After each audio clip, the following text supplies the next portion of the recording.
సామాన్యుడి చేతిలో సామాజిక అస్త్రం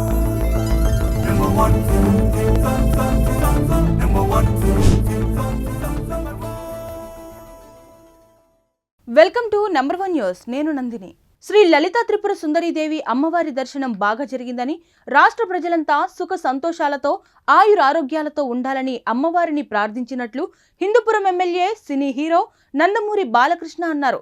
శనివారం శ్రీ లలిత త్రిపుర సుందరీదేవి అలంకారంలో ఉన్న శ్రీ కనకదుర్గ అమ్మవారిని ఆయన దర్శించుకున్నారు. దుర్గమ్మ తల్లి యొక్క ఆశీస్సులు అందరిపై ఎల్లవెల్లా ప్రసరింపజేయాలని, ఆవిడ కరుణా కటాక్ష వీక్షణాలు ఎల్లప్పుడూ అందరిపైన ఉండాలని, సమాజం పైన ఉండాలని కోరుకుంటూ ఈ దేవి శరన్నవరాత్రులు ప్రతి సంవత్సరంలాగా ఈ సంవత్సరం కూడా భక్తులు ఎంతోమంది తండోపతండాలుగా అమ్మవారి ఆశీస్సుల కోసం ఎంతో కఠోర దీక్షతో ఇక్కడ విచ్చేశారు. మీరంతా కూడా మరి ఒక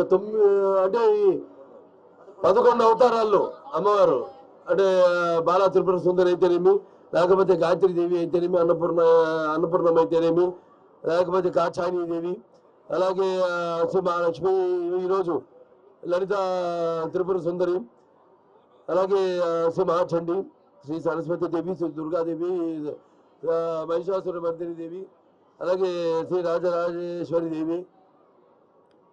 ఇవన్నీ అవతారాల్లో ఆవిడ అలంకరింపబడి ఆవిడ్ని మరి ఈనాడు ఒక్కొక్క రోజు ఒక్కొక్క రూపంలో కనిపిస్తూ ఆవిడ యొక్క కరుణా కటాక్ష వీక్షణాలు ప్రసరింపజేస్తూ అందరి శ్రేయస్సు కోసం, వ్యక్తిగతంగా అయితేనేమి సమాజ శ్రేయస్సు కోసం, మరి ముఖ్యంగా ఈ యొక్క